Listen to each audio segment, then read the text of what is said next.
I was considering doing a video about niche internet circles that people can find themselves in. Things like the Andrew Tate sphere, New Age spirituality, atheism, men going their own way, extremist politics, flat earth, inceldom, and many others that I might still do at a later date. But one of these subcultures stuck out to me, and I've been aware of this for many years, and it's only really breaking into the mainstream discourse, and this is Looksmaxing. This is a whole sphere in itself and needs to be broken down for a video all to itself. Looksmaxing is an evolution from the black pill space. The black pill focuses on the fact that there are some unshakable realities of life in regards to how you look and how you're perceived by other people. It focuses on the things that you can't do to change people's perception. Now, while the Looksmaxing embraces the ideas of the black pill, it follows up with things that you can change, things that you can do. And some of these things can be very extreme. One of my friends introduced me to this realm of the internet many years ago with things like with Rehab Room, PSL God Mindset, Wheat Waffles, and similar channels of this ilk. But now this whole subculture has evolved quite substantially and become quite mainstream. So with my experience of lurking in this space as an outsider, let's break down today some of the Looksmaxing methods people embrace. And guys, do the thing that algorithm likes, please. There's another old school documentary review that I'm doing coming soon. This could become a series, so stay tuned for that. Let's start with hair, and this is quite important because this allows us to differentiate between the two different types of Looksmaxing. We've got hard and we've got soft Looksmaxing. So we have hair transplants now. This to me is hard Looksmaxing because it requires surgery, irreversible consequences, it requires serious commitment. These are all conditions to hard Looksmaxing, while soft Looksmaxing is more superficial, things that don't necessarily require anything too invasive on your body. Now, hair transplant for me is a bit of a tricky one here because there's so many examples of it turning out well and others not so much. And I think about 90% of the Turkish economy relies on men flying over to get a very cheap hair transplant with differing results of success. And I'll be honest, I can't ignore that there are some good examples out there. And these good examples are likely the more expensive alternative than people trying to get a good deal, especially when the country you're going to, trying to get a good deal where their only contribution to Western nations is human trafficking organizations set up as Turkish barbershops. Now, I think because there's plenty of examples of it working well, I think it's a pretty solid B tier to kick things off. But what else can you do to fix your hair if you're going bald? Well, I think the best solution, and hear me out here, I know this has a bad reputation, I think it's the toupee. Now, this is very easy to make fun of, but hear me out. I had a friend who, same age as me, he was going bald from his late teens. By about 23, 24, it was all gone. It was over. And so he was kind of exploring options and the idea of a toupee came up. And I was a little bit unsure, didn't really know how it worked. So I spoke to a friend at work about it, saying, my friend, he's planning to do this, you know, what do you think? And he turned around to me and said, I've got a toupee. And that kind of blew me away. That really made me think this is a good go-to option because he just couldn't notice. The guy I was speaking to was like 22 as well, thin hair, didn't want to go bald, you know, good looking guy, I suppose. And you know, he decided to do something about it. If I go bald and I want hair again, I think that's the avenue I would explore. But I don't think I'm going to lose my hair. But we'll wait and see. And with the toupee, I mean, you can experiment, you can buy new styles, you can take it off, you know, there's no real hard commitment. There's a bit of an issue of, you know, the maintenance of it. But I think that's, you know, when you're weighing things up, that's not that bad compared to, well, the alternative, if you can't stand the alternative. I guess that's just a sacrifice you have to make to have hair again. So I think it's worth it. So I think toupee, this to me is an S tier Looksmaxing strategy. The last hair strategy we'll go over is a hard Looksmaxing technique, and this is, don't even know the name of it, but it's when people get all those like little dots tattooed in their heads, you know, they're bald, so they get little black dots tattooed everywhere. And this is to give it gives the illusion that you have hair, but you choose to get a buzz cut. I don't know about you, but I think this is just really retarded. I mean, you're bald, so you want to give the impression you have hair, but you choose to not have any hair. And in order to achieve that, you have to get a tattoo on your head. It's just, I simply don't get it. I don't have much more to say than that, other than I think it's just really, really dumb. So I'm going to put this in a D tier. Now let's move on to height. Now every guy wants to be 6 foot or over. And I've been blessed by being put onto this earth to be 6'4", and I admit, it's great. If you're anything smaller than 6 foot, you really have something to prove to the world. When if you're 6 foot or over, you really feel like you're kind of master of the universe and you can kind of shape reality to your own will. So for those who are wanting to kind of help their height situation, let's look at some of the things you can do. The first technique is soft Looksmaxing. This is inexpensive. It is shoe lifts. Whether you get, the shoes that are already to give you a couple of inches, or you can put lifts into shoes, of your choice. I think these are great because they literally give you a boost. And it's not just, short kings who are doing this, it's people who are my height as well. So people who are 6'4" are now becoming 6'6". So if you're 5'10", in reality, you're actually only 5'8" because of all this heightflation. So really you've got everything to gain in order just to keep up by embracing the shoe lifts. I think I might get myself a pair. I think that'd be pretty cool. But I think for the time being, we're just going to put this in an A tier Looksmaxing technique. Up next is leg extensions. Now, this sounds like a completely normal thing to do, right? Again, you probably travel to a foreign, kind of sketchy country. You ask the doctor who can barely speak English, and you're asking them to break both of your legs, literally in half. They then insert metal rods between the broken bones in an attempt to force your bones to grow back longer. But it's not over. It's as if you've been in a head-on car crash at 60 miles an hour. The recovery, in order to actually make yourself able to not just thrive, but just to be able to walk, will take months. And to get what? To achieve an additional 2 inches, 2.5 inches max. It's, my instincts tell me this is a bad idea. And I don't care if there are a handful of success stories. I think it is just really peak mental illness, and it's probably the hardest Looksmaxing technique that you can do, all to achieve something that you can fraud by putting in something to make yourself a bit taller. But let's move on to another realm, and this is everything relating to the gym and building muscle. Now the gym itself, going with consistency and a goal, with the correct sleep, eating correctly, this to me is a sort of foundational trifecta of self-improvement. All these elements are essential to one another and will fix about 90% of all, mental illness in guys. It's going to help your self-image psychologically as well as physically. And you can't have the good sleep without the good food, and you can't go to the gym and get gains without having good sleep and good food. And now, time to eat this breakfast.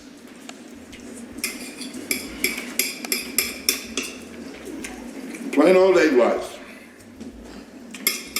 No pepper, no cheese, no salsa, no nothing.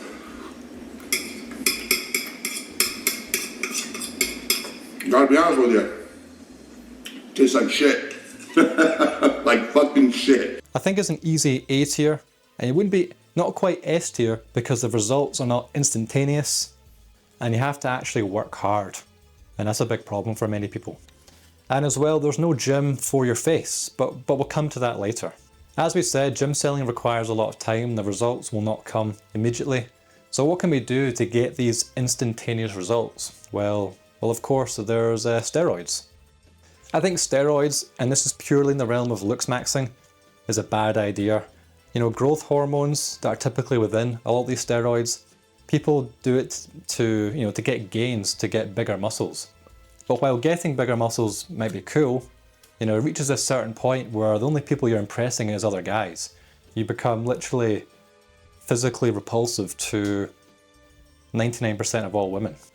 And as well, it's not just, your arms and legs and chest to get bigger. It's your face, your organs, it's your skeletal structure. Everything is impacted by these growth hormones.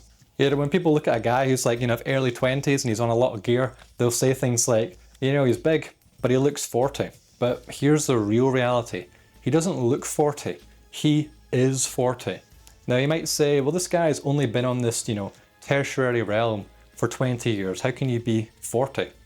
Well, that's because through these growth hormones and steroids and everything else, he has accelerated the age of his body. He's literally aging his body.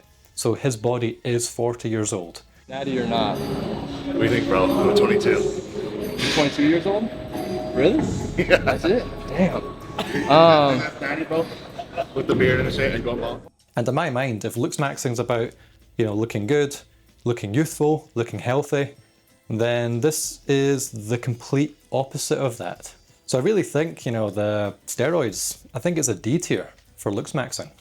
Also, I mean, quick aside, you ever notice a bunch of guys who take these growth hormones that their head gets very, very big? Their head is literally getting bigger. It's like using a cheat code in a Tony Hawk game. This is not a good look. But what about using amphetamines to stay lean? This is not something I was actually aware of until very, very recently when I saw some of those memes of that clavicular streamer guy admitting he was taking some amphetamines purely to like suppress appetite to stay lean. Basically, what I did was for 3 days, I spammed a combination of Adderall and methamphetamine for appetite suppression, and I literally went on a 3-day fast and stayed awake the entire time, and I lost 5 pounds. So that was kind of the craziest thing I've done. It was pretty neurotoxic to be up that long, but thankfully we have you know, something called cerebrolysin to recover from the neurotoxicity and from, you know, the drug exposure, stuff like that. Yeah. I personally think this is insane. You know, you're messing with your brain chemistry and your heart rate just to force yourself to not want to eat pizza and kind of burn more energy to stay lean. I don't think it's as bad as the leg breaking thing, but I think the cons definitely outweigh the pros in the long term. I think if I was, again, in the realm of what we're ranking, while it's definitely not something I'm endorsing or, you know, it's just a bad idea, compared to everything else, it has to be a very, very low C tier in my mind. Synthol, this is pure mental illness maxing more than anything else. This is when people inject like oil into their muscles to kind of grow the muscles out. You know, you're not actually stronger and your muscles aren't quote unquote bigger. Well, they are bigger, but not bigger in the sense they've actually developed to be big. They're just artificially forced to be really, really disgusting. And that's the reality of it. You know, women are grossed out when they see it. Men know you're a fraud. The only person you're actually impressing is the mortician when they do an autopsy on your mutated body. If I've not already said it yet, it's a D tier. TRT, testosterone replacement therapy. Now, I think a lot of guys have considered it. I mean, even myself, but I think, you know, in the long run, you know, unless you have extremely low T naturally, or you're over the age of 50, it's probably just not worth doing it. And I bet a lot of guys who have got, you know, they've got bad sleep, they've got a bad diet, they drink, they do drugs, instead of attacking these foundational issues that are seriously impacting your own testosterone, they just turn to taking testosterone externally as a solution to their extremely, you know, bad lifestyle. I think it's a lesser evil compared to anabolics because it can have actual real health benefits, you know, depending on the circumstances. But I still think, you know, if you're just doing it for the sake of wanting to look better, messing with your body's own hormones, to me that's the main kind of sticking point. So I think in the grand scheme of things, it's definitely above taking amphetamines, but I think it's still C tier. Tanning, like sunbed tanning, I mean, I've never actually considered, I mean, you can look at me, I'm the whitest man alive.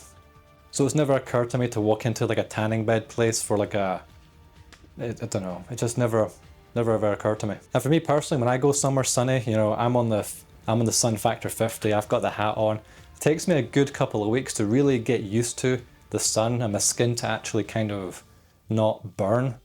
But by then it's, you know, it's time for the flight home. But in the UK, where the sky's grey, the ground's grey, the people are very, very grey, I think having a little bit of colour on you, a bit of a tan, you know, it gives a nice healthy complexion compared to everyone else.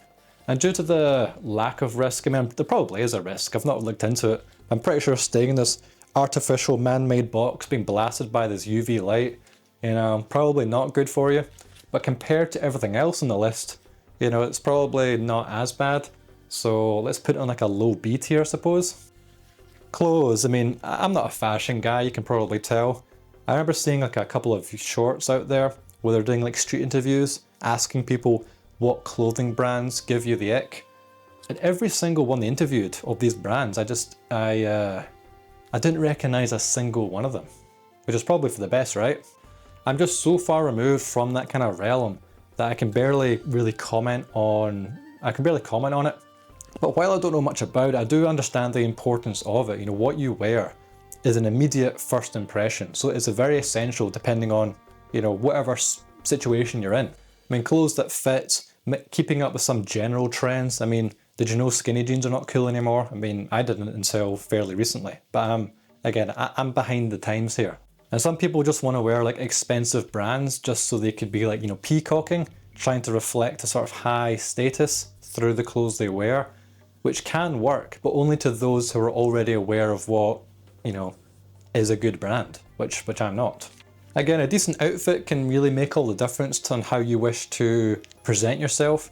And since Looksmaxing is based, you know, purely on the first impressions, dressing correctly is very, very important, something that everyone can do. And so while it's a very simple thing, wearing nice clothes, I mean, it sounds easy, but people just don't do it. So in my mind, it is a very important element of Looksmaxing. So I think it's probably a high A tier. Mewing, this is kind of an advanced Looksmaxing strategy, probably only done by those who are very deep in this neurodivergent internet space. Essentially, the trick is you can develop jaw muscles through mewing, which is, you know, jaw exercises. You can buy little things just to chew on, and they can impact the shape of your face for a more aesthetic look. Never tried it seriously, so I can't comment really on its legitimacy. But I assume, you know, you can make slight improvements if your face is already, you know, shaped in a specific way. But I think if you're a mouth breather for the past decade, you're not going to be able to mew yourself into a Chad jawline. I would probably put this in a B tier. I mean, you've got nothing to lose, and the improvements could be good. You just need to kind of stick at it and see what happens. Body language, this is not something that I've really seen much in this space or discussed as, you know, as important as, you know, hair or clothes or height, things like that. Personally, every interview I've had over the phone or over a Teams call, I've not got, but every single time I've had an interview in person, I've got the job. And I really think a big part of that is not just how I've, you know, presented myself, it's just how, you know, I'm very relaxed. You know, I've got a good kind of body language in that setting that just makes everything flow and feel a lot better after I leave the room. This is a bit of a rabbit hole in itself, but very subtle things you can do can have a rippling effect to those around you, which when you observe very closely, which is the essence of Looksmaxing, which is advancing your self-image to improve social interactions. I know I've not gone into too much detail, but I think in the grand scheme of things of Looksmaxing, body language has to be S tier. Cosmetic surgery, now this is kind of a broad one because I know it can cover nose, eyes and all sorts. And it is quite wild. I mean, places like South Korea, where, well, I mean, in the UK, for example, I mean, you turn 17, 18, what's the big thing you get? You get a car. That's the big kind of paradigm shift many undergo in the UK. But places like South Korea, as soon as it's legal for you to get surgery, that's what people chip in to get you. It is so bewildering how common it is over in places like South Korea from a Western perspective. And yes, while we have plenty of stories still coming out of people doing their 50th surgery and they end up looking just like a wax model that's been sitting too close to a candle. But these are the extremes of the mentally ill. But there are many, many examples of people getting work done and it's very successful and they move on. But to me, it's kind of like people get a tattoo, opens Pandora's box, it's never enough. So even if they don't turn themselves into a plastic goblin right away, 1 surgery, 2 surgery, 3 surgeries, it becomes more and more noticeable that work has been done. And I feel if people recognize that you've taken effort to change how your face appears, I think that's missing the point of Looksmaxing, at least in my mind. I think it has to be low B or maybe a high C tier because while it can be done well, there's just too many examples of it going horribly wrong, even today. Makeup, and again, this is all just for guys really, unless it's for Halloween or you're on TV for a set and you need something applied by a professional, you should simply not be wearing makeup. Makeup is gay, it's D tier. Teeth whitening, I mean, I don't think there's much controversy here. I think we can put it in A tier. Maybe the teeth whitening chemicals give you cancer. I've not checked this, so let's just assume they don't. But what about teeth filing? This is where people again probably travel to Turkey and they get their teeth filed where they look like Melania out of like Mortal Kombat, only to then have caps put over them. This really gives me the fear, and it just seems like a terrible, terrible idea. If you want fake teeth, why not just get them all ripped out and put in a nice pair of dentures where you can remove, there's no hassle, there's really no complications with that. It's what people who are over 70 do, and they seem happy with it. But instead people choose to destroy their teeth, expose their vulnerable, nerve endings in their teeth to the elements, only to have some Turkish guy glue fake teeth caps over them. I really, really don't get it, and I think it can lead to serious issues where your teeth are just fucked forever. To me, this is D tier, and I honestly think dentures, if you really would just want nice teeth and you don't like your teeth, just get them all pulled out and put in fake ones like a cartoon character. And that's all we really have time for today. We probably missed quite a lot of the various things that you can do, but I think we've struck on the main ones. Let me know down below if there's anything I really should have covered. I suppose a deeper question now looms over this whole scene. What really are the long-term implications of this? Well, I think if it means some guys take a bit of initiative to improve their appearance, it's probably okay. I remember this isn't just for the attraction of women, it's how everybody perceives you, because how you look can have really serious implications for how all your social interactions play out. But the normalization of the more extreme techniques, while we can all laugh from afar, things like steroid abuse, TRT, which they were a big taboo at some point, but now it's seen as completely normal and acceptable in modernity. And the embracing of the other kind of extreme things that we've covered on this list, in my opinion, they're just catalysts for serious mental illness, mental and physical. But what do you guys again think of all this neurodivergent internet jargon? Let me know down below, and until next time.